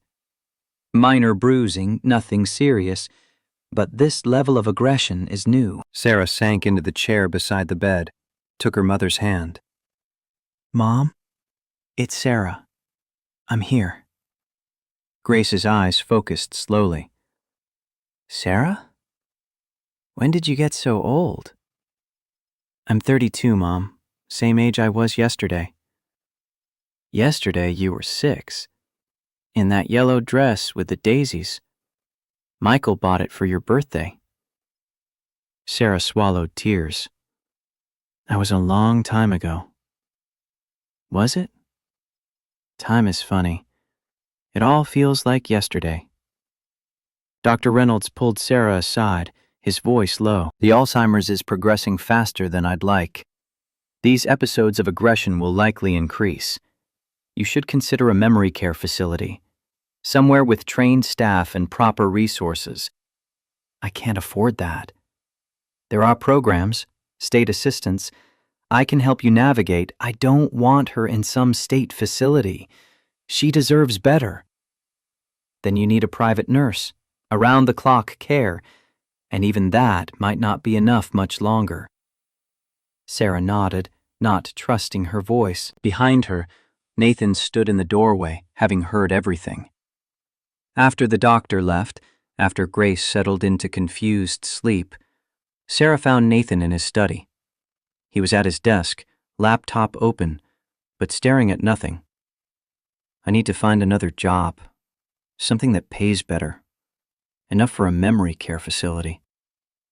Sarah, you don't have to. Yes, I do. This was always temporary, remember? Trial period. I can't stay here forever. Why not? The question was quiet, dangerous. Sarah forced herself to look at him. Because I can't be what Lily needs, what you need. I'm not Rebecca. I'm not her mother. I'm just someone passing through, and the longer I stay, the harder it will be when I leave. What if I don't want you to leave? What you want doesn't matter. This isn't real, Nathan. It's an arrangement, a job. And I'm grateful, truly, but I can't let myself forget that. Is that what you tell yourself? That this is just a job? Sarah's throat burned. It has to be. Why? Because the alternative is terrifying. Because falling for you, for Lily, for this life I can't possibly keep, that's how I get destroyed. Again. And I can't survive that. Not again. The confession hung raw between them. Nathan stood, crossed to her, stopped just close enough that she could feel the heat of him. I'm not Marcus. I'm not going to run when things get hard. You don't know that. Nobody knows that until it happens. Then let me prove it. Stay. Not because I'm paying you. Not because of Lily. Stay because you want to. Because this, whatever this is, it matters. To me. To us. Sarah's heart hammered against her ribs. Every instinct screamed at her to run, to protect herself, to not make the mistake of trusting again. But looking at Nathan's face, seeing the vulnerability there, she couldn't move. I don't know how. Then we'll figure it out, together. He reached for her hand. Sarah let him take it, let him pull her close, let herself feel for just a moment what it might be like to stop being afraid. Then her phone rang. The hospital. Grace had stopped breathing. The ambulance took 12 minutes to arrive. Sarah spent every second of them breathing for her mother, counting compressions the way she'd been trained years ago in nursing school, muscle memory taking over where panic tried to freeze her. Nathan held the phone with 911, relaying vitals. Sarah called out between breaths, his voice steady even as his hands shook. Margaret appeared with Lily, took one look at the scene, and steered the child back toward her bedroom before she could see her grandmother dying on expensive sheets in a borrowed room. By the time the paramedics got Grace's heart restarting, Sarah's arms were screaming and her face was wet with tears she didn't remember crying. They loaded Grace onto a gurney, tubes and monitors transforming her from a confused woman into a medical emergency. And Sarah climbed into the ambulance without thinking, without asking permission, because her mother was all she had left of the life before this one. I'm coming with you. Nathan's voice cut through the chaos.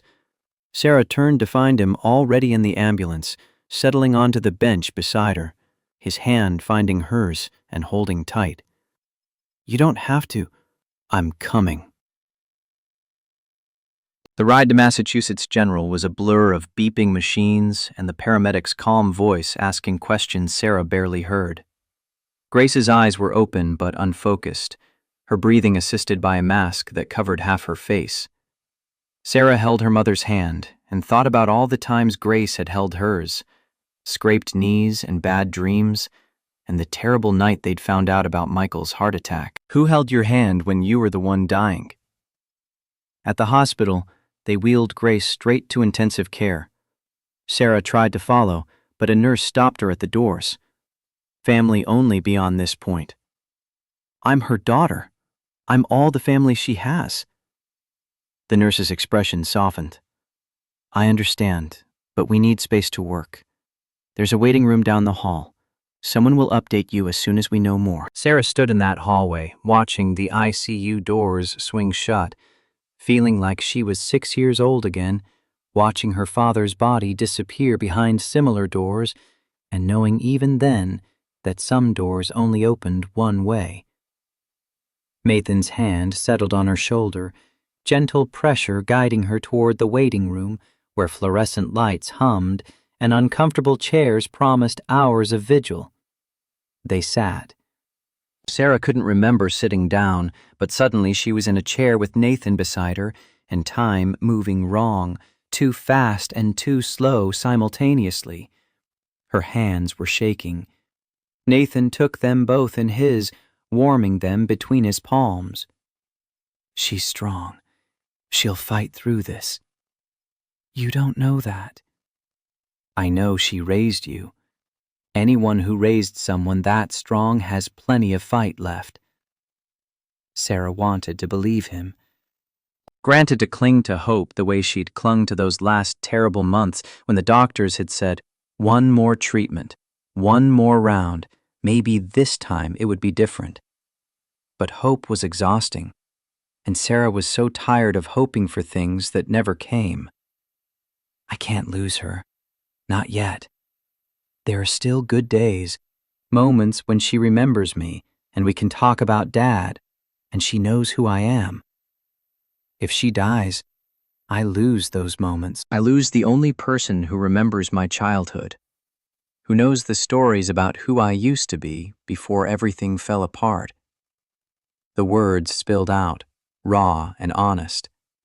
Nathan didn't try to comfort her with platitudes or false promises. He just held her hands and listened. And somehow that was enough. Hours passed. A doctor finally emerged, a tired woman in scrubs who looked like she'd been working doubles for a week. Sarah stood before the doctor, finished walking toward them. How is she? Stable, for now. We've got her breathing normalized, heart rhythm steady. But Ms. Mitchell, your mother's brain is shutting down. The Alzheimer's has progressed to late stage. Combined with the stroke she had 6 weeks ago, the damage is extensive. Can I see her? Soon. We're moving her to a private room, but you need to understand, this isn't something we can fix. We can keep her comfortable, manage her pain, but the trajectory from here is decline. Weeks, maybe months, not years. Sarah nodded, absorbing information her brain refused to process. Grace was dying. Had been dying for 2 years, really, but now the timeline had compressed into something concrete and terrible. I want her to have everything, the best care, whatever she needs. The doctor's eyes flicked to Nathan, clearly calculating his expensive suit and the kind of insurance that came with money. That's not a problem. We'll make sure she's comfortable. After the doctor left, Sarah sank back into the chair. I can't afford this. The ICU, the private room, whatever comes next. I have some savings from working for you, but it's not enough. It's never enough. Nathan pulled out his phone. What are you doing? Making a call? To who? My accountant. I'm setting up a fund to cover Grace's care. Everything. For as long as she needs. Nathan, no. I can't let you. You're not letting me do anything. I'm doing it because I can. And because your mother deserves dignity in her final days.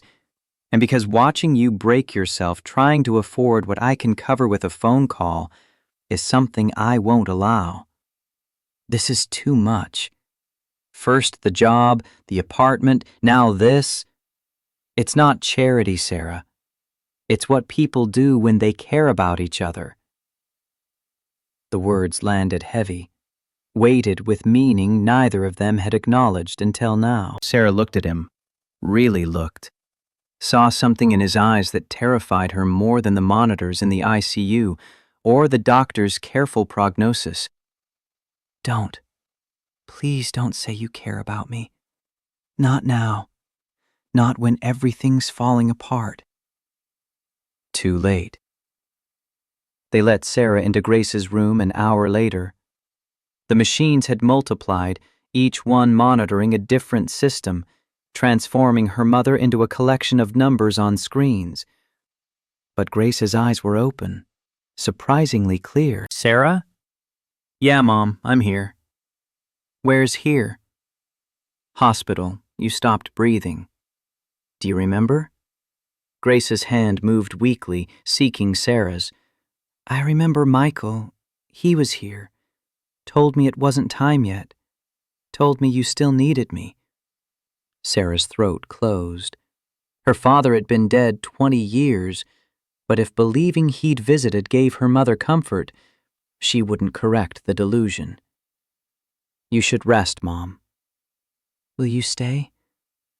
As long as they let me. Grace's eyes drifted shut. Within minutes, her breathing had evened into something like sleep, though the machine suggested consciousness was more complicated than simple rest. Sarah settled into the chair beside the bed, prepared to keep the vigil alone.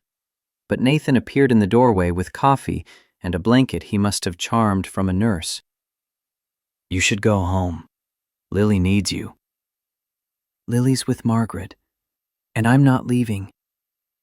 "Nathan, you don't have to do this." "Do what? Sit with you while your mother fights for her life?" "Yeah, I do. Because this is what people do, what partners do." "We're not partners." "Aren't we?" Sarah wanted to argue, wanted to maintain the careful distance she'd been trying to preserve, but exhaustion had stripped away her defenses. She took the coffee, wrapped herself in the blanket, and let Nathan sit beside her in the uncomfortable chair while machines beeped and Grace breathed and the night stretched toward morning. Somewhere around 3 a.m., Grace woke again. This time her eyes found Nathan first. "Are you Sarah's young man?" Nathan glanced at Sarah, a question in his eyes. Sarah gave the smallest nod. "Yes, ma'am, I am." "Do you love her?" Nathan didn't hesitate. "I do." "Good. She deserves someone who stays. Her father stayed, you know. Even when things were hard. Even when I got sick the first time, before Sarah was born. Michael stayed and fought for us. You'll do the same?" "I will." Grace's attention shifted to Sarah. "You hear that? He'll stay. So don't push him away like you do everyone else. Your father would want you to be happy." "Mom, promise me. No more running from good things because you're scared of losing them. Everything ends, baby. Might as well enjoy it while it lasts." Sarah gripped her mother's hand, felt the bones too prominent under papery skin. "I promise." Grace smiled, satisfied, and drifted back into whatever dreams or memories occupied her fading mind. Sarah sat in the silence afterward, Nathan's presence beside her, and wondered if her mother's lucidity had been a gift or a burden. Because now she'd made a promise she didn't know how to keep. They released Grace 3 days later, not because she'd recovered, but because there was nothing more the hospital could do. Hospice was mentioned, arrangements made for a hospital bed to be delivered to the penthouse, for nurses to visit twice daily. Sarah signed papers she didn't read, authorizing care she couldn't afford, but Nathan had already paid for, and tried not to think about the debt she was accumulating in ways that had nothing to do with money. The penthouse transformed to accommodate dying. The sunroom became Grace's final bedroom, all windows and light, with views of the common where birds still gathered despite the deepening winter. Sarah spent hours there, reading to her mother or just sitting in silence, watching consciousness ebb and flow like tides. Lily visited every afternoon after school, bringing drawings and stories, and the kind of innocent chatter that seemed to reach Grace even when nothing else did.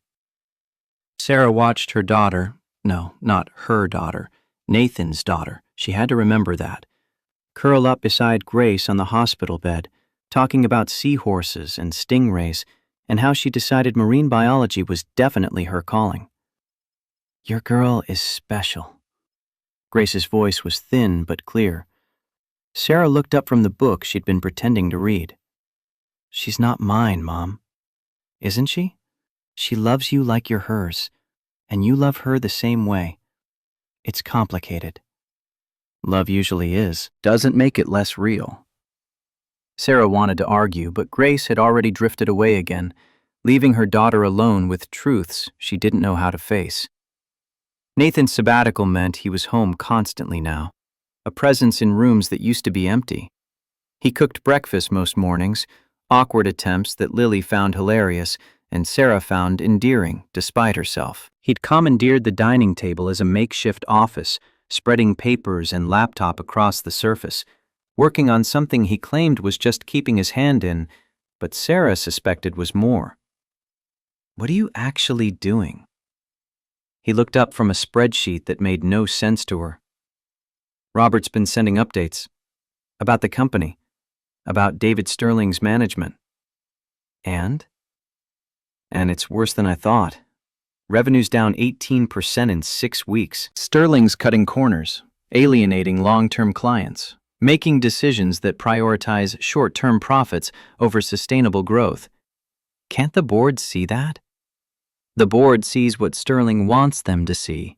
Carefully curated reports that make everything look fine until you dig deeper. So dig deeper. Expose him. I can't. Part of the sabbatical agreement was that I stay completely hands-off. No interference, no second-guessing management decisions. If I violate that, they can remove me permanently.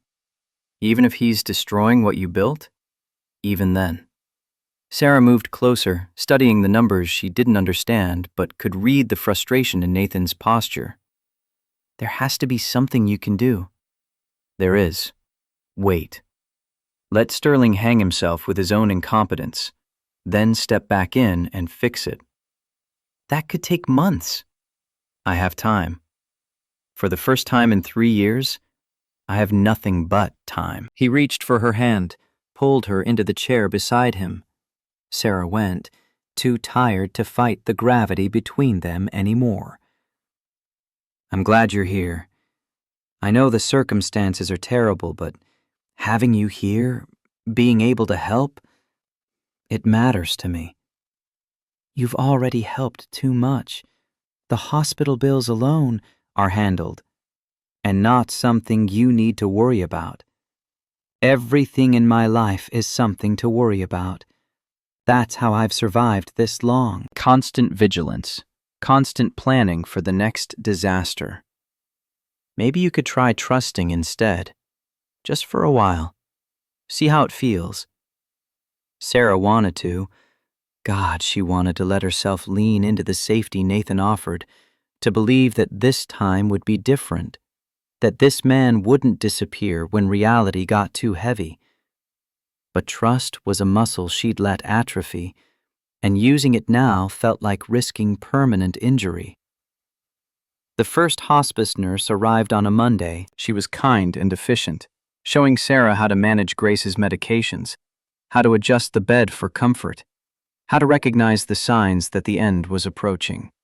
Sarah absorbed the information mechanically, filing it away in the same mental space she'd used for nursing school, treating her mother's death as a clinical problem with technical solutions. You're doing great, the nurse said after the orientation. Most family members struggle with the hands-on care. I used to be a nurse. Before. The woman's eyes sharpened with understanding. That makes it harder, not easier. Being the professional and the daughter. You'll want to maintain distance, but you can't. My advice? Let yourself feel it. Don't try to be clinical. She's your mother first. After the nurse left, Sarah sat beside Grace's bed and let herself cry for the first time since the hospital. Not the tears that had leaked out during CPR or in the ICU, but real sobbing that came from somewhere deep and broken. Grace's hand found hers, surprisingly strong. It's okay, baby. Let it out. I'm supposed to be taking care of you. You've been taking care of me for 2 years. Let someone else carry it for a while. Sarah looked up to find Nathan in the doorway, Lily beside him.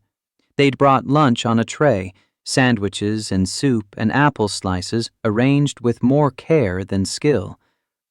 We thought you might be hungry. Lily carried the tray to the bedside table, then climbed onto Sarah's lap with a casual assumption of belonging. Grandma Grace looks sleepy. Can we read to her? You always say reading helps people feel better. Sarah's arms closed around the small body, holding tight. Yeah, sweetie, that's a great idea. They read for an hour, Lily choosing books from the stack Margaret had been collecting. Picture books about brave girls and magical creatures, and families that looked nothing like theirs but somehow felt right anyway. Grace listened with closed eyes, her breathing steady.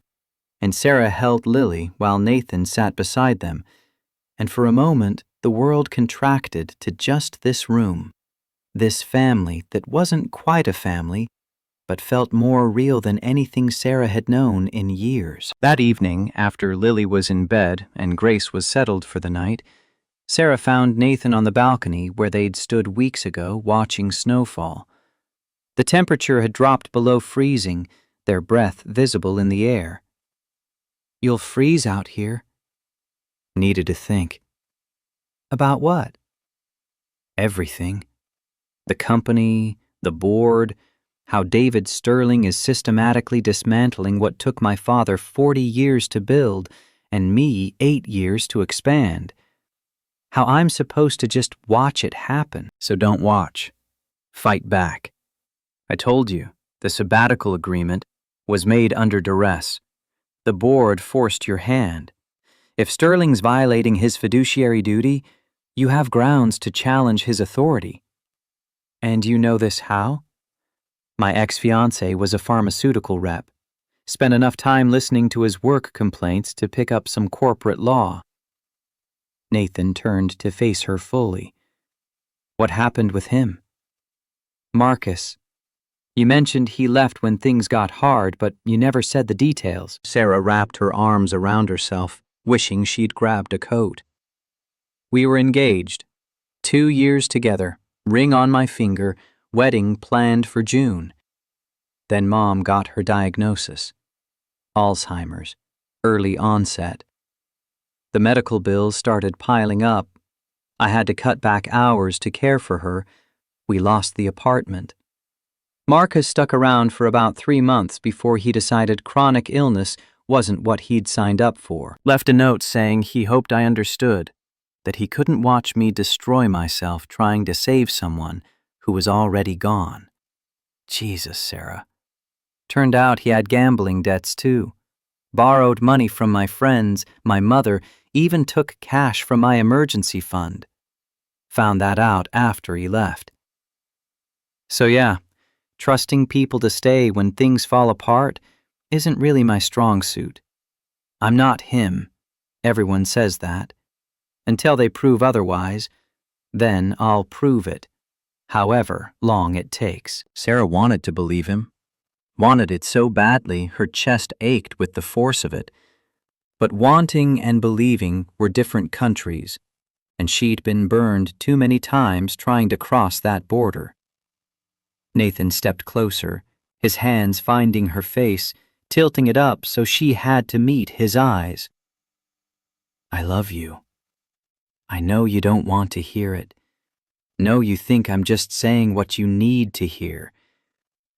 But I love you. The way you care for Lily, the way you fought for your mother, the way you broke rules to help a crying child even when it could cost you everything. I love your strength and your stubbornness and how you refuse to let anyone rescue you. I love that you make me want to be better, to actually show up instead of hiding behind work. And I know you're terrified, but I'm asking you to try, to let yourself believe that maybe this time it's different. Sarah's breath caught. Every self-protective instinct screamed at her to pull away, to shut this down before it became something that could destroy her. But standing there with Nathan's hands warm against her frozen skin, she couldn't make herself move. What if you're wrong? What if I let myself love you and then you leave? What if I don't? What if we get this right? The kiss happened in the space between question and answer, neither of them sure who moved first. His mouth was warm, tasting like the coffee he'd been drinking, and Sarah kissed him back with all the loneliness and fear and desperate hope she'd been trying to contain. This was a mistake. This was inevitable. This was both at once. They broke apart when the cold became unbearable, when Sarah's shivering had nothing to do with temperature. Nathan pulled her inside, kept his arm around her shoulders like he was afraid she'd bolt if he let go.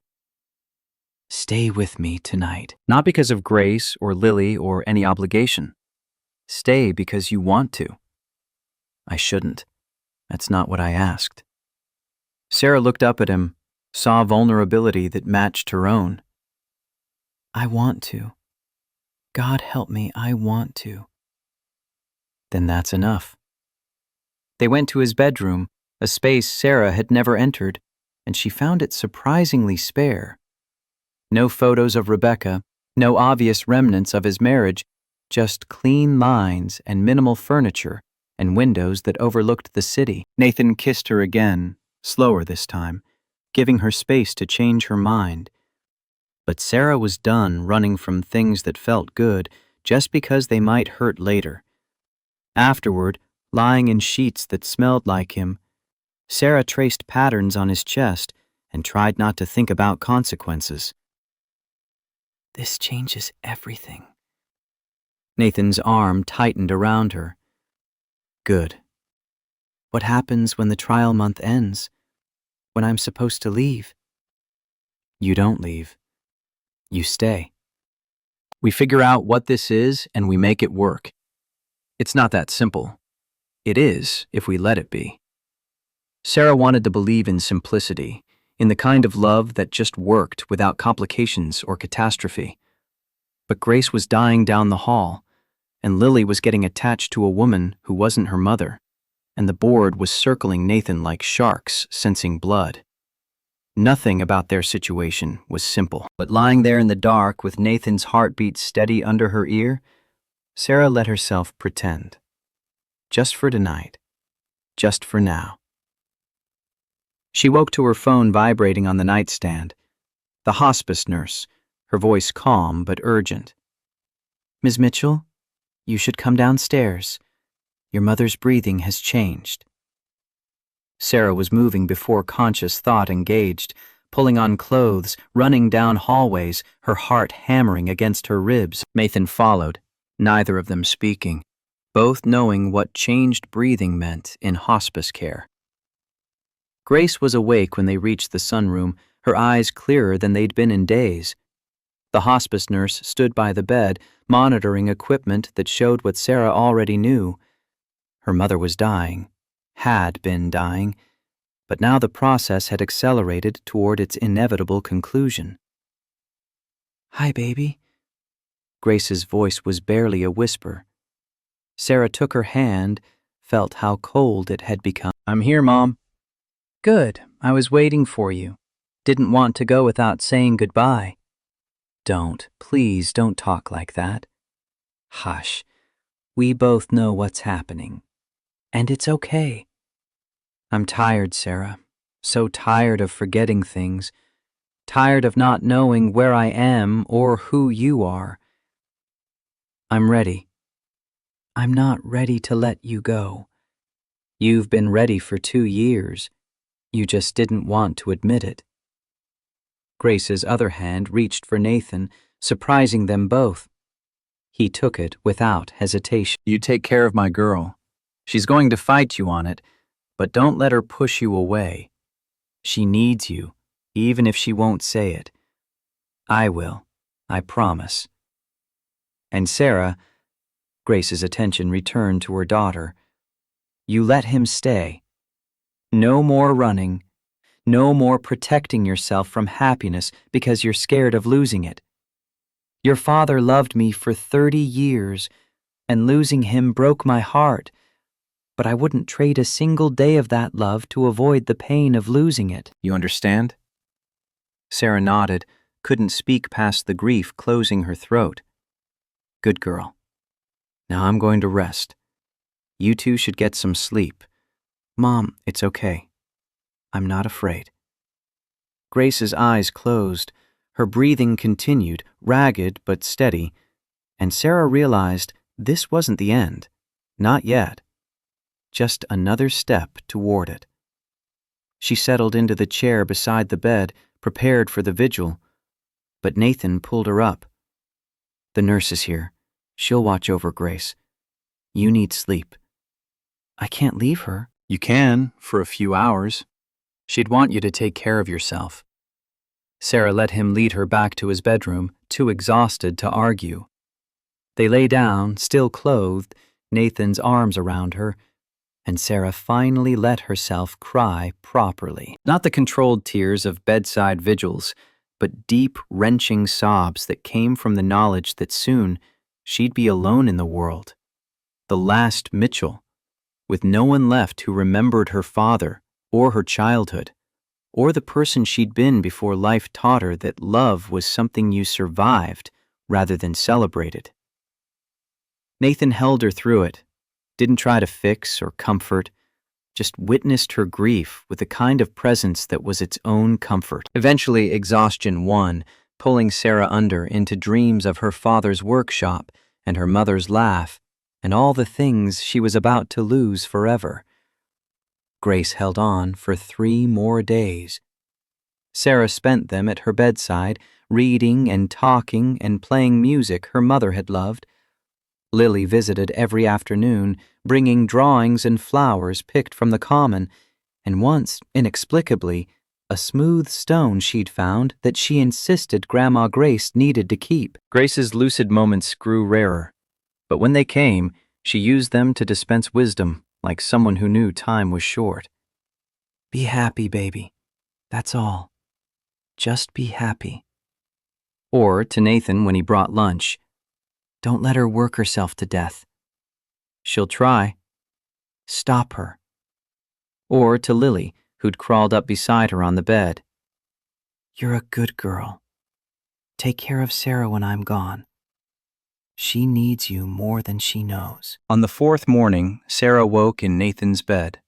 Her bed now, really, since she'd been sleeping there every night. To silence. Not the absence of sound, but the particular quiet that comes when something essential stops. She was running before she was fully awake, down the hall into the sunroom where pale winter light made everything look washed clean. Grace had died sometime in the last hour. The hospice nurse was there, already documenting times and vitals, already beginning the clinical process of transforming a person into a body. Sarah stood in the doorway, unable to move forward or back, caught between the room where her mother had been and the rest of her life where her mother would only be memory. Nathan appeared behind her, his hand finding hers. I'm so sorry. She's gone. I know. I don't know what to do. You don't have to know, not yet. Just breathe. Sarah breathed, in and out. Again. Again. The world kept turning despite her mother stopping, and somehow she had to figure out how to keep turning with it. The funeral happened on a Friday. Sarah had wanted something small, just Nathan and Lily and maybe Margaret. But Catherine, that woman from the aquarium, had somehow gotten wind of it and spread the word among the school parents. 20 people showed up at the cemetery, most of them strangers, all of them offering condolences. Sarah didn't know how to accept. Marcus appeared at the graveside, his presence a violation Sarah didn't have energy to protest. Sarah, I'm so sorry. I know we didn't end well, but Grace was always good to me. I wanted to pay my respects. You should go. Come on, don't be like that. I made mistakes, but I cared about her. Cared about you. Nathan materialized at Sarah's elbow, his voice quiet but edged with something dangerous. She asked you to leave. And who are you? The new boyfriend? That was fast. Grace barely cold and you've already moved on? Nathan's hand settled on Sarah's back, steady pressure keeping her grounded. I'm the person asking you to leave before this becomes unpleasant. Is that a threat? It's a promise. Marcus looked between them, seemed to calculate odds, then stepped back. Fine. But Sarah, when this doesn't work out, when he realizes you're too much work, don't come crying to me. He left. Sarah watched him go, feeling nothing. Not anger, not vindication, just the hollow absence where emotions should be. Why did he come? Nathan guided her back toward the grave where Grace's casket waited. because small men need to prove they still matter. Ignore him. The service was brief. Sarah had asked for simple, for nothing that required her to perform grief she couldn't access yet. They lowered Grace into the ground beside Michael, together again after 20 years apart, and Sarah thought about her mother's final words. Your father loved me for 30 years, and losing him broke my heart. But I wouldn't trade a single day. Could she be that brave? Could she love knowing it would end? Knowing the pain of losing was guaranteed? Afterward, back at the penthouse, people gathered for the kind of reception Sarah didn't remember planning, but Margaret had somehow orchestrated. Sandwiches and coffee and quiet conversations in corners.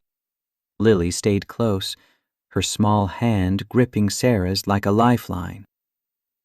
Are you sad? Very sad, sweetie. Is it okay if I'm sad too? Even though Grandma Grace wasn't my real grandma?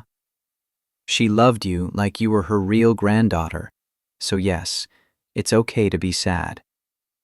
Lily leaned into Sarah's side, and they stood together in the middle of polite mourning, both of them grieving the same woman for different reasons.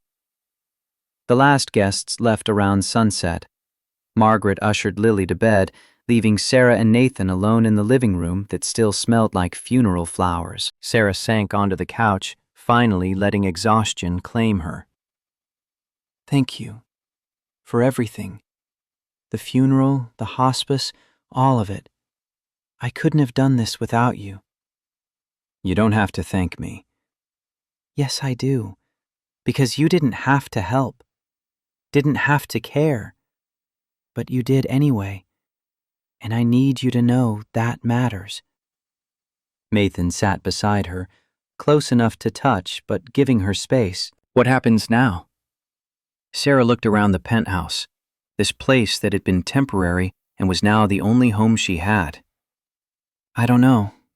The trial month is over. I should probably start looking for my own apartment, get my nursing license reinstated, figure out what comes next. Or you could stay. Nathan, I love you. I'm in love with you. And I know the timing is terrible. Know you're grieving and probably not ready to hear this. But I can't let you leave thinking this was just a job or an arrangement. You're not my employee anymore, Sarah. You're the person I want to wake up next to. The person I want raising my daughter. The person I want to build a life with. Sarah's chest constricted, grief and hope and terror mixing into something she couldn't name. I'm a mess. My mother just died. I don't have a job. I'm living in your house and sleeping in your bed, and I don't know how to be the person you need. I don't need you to be anything except who you are. The woman who breaks rules to help crying children, who fights for people she loves, who's stronger than she knows and braver than she believes. That's who I need. That's who I love. What if I can't do this? What if I'm too broken? Then we'll be broken together, and we'll figure it out. Sarah looked at him, this man who'd appeared in an emergency room and somehow become essential, and made a choice that terrified her. Okay. I'll stay. Not as your employee, not as Lily's nanny. I'll stay because I love you too, even though it scares me more than anything I've ever done. Nathan pulled her close, and Sarah let herself be held, let herself believe that maybe her mother had been right. Maybe love was worth the risk of loss. Maybe happiness was something you chose every day instead of something you earned through suffering. 6 months later, Sarah stood in the same emergency room where she'd met Nathan, back in scrubs with her nursing license restored. The shifts were long and the work was hard, but coming home to Nathan and Lily made it bearable.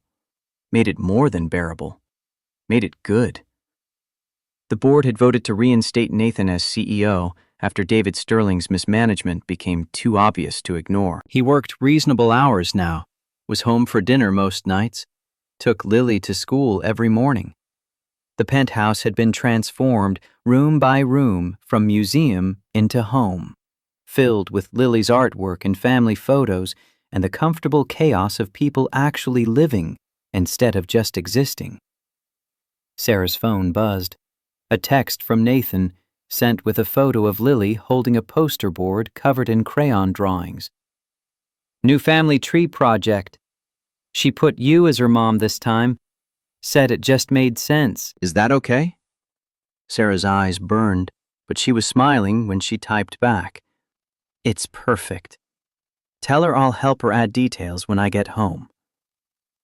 Home. The word still felt new, fragile, like something she might break if she held it too tight. But she was learning to trust it, learning to believe that some things stayed even when you expected them to leave. Her shift ended at 7. Nathan was waiting in the parking lot, Lily asleep in the back seat, both of them illuminated by the dome light. Sarah climbed into the passenger seat, and Nathan leaned over to kiss her hello. How was your day? Saved 3 lives, lost 1, helped a scared kid stop crying. Average Friday. My brilliant nurse. You're exhausted, nurse. Let's go home. They drove through Boston traffic, snow beginning to fall soft against the windshield, and Sarah thought about circles, how she'd stood in this same snow 6 months ago, watching her mother die, how she'd stood in different snow 20 years ago, watching them lower her father into the ground, how she'd stood in the shelter last winter, thinking her life was over, and now she was here, driving home with the man she loved and the child who called her mom. And maybe her mother had been right about everything. Maybe love was worth the risk. Maybe happiness was something you chose and kept choosing every day, even when it scared you. Maybe people who loved each other stayed. And maybe, finally, she'd found someone worth staying for.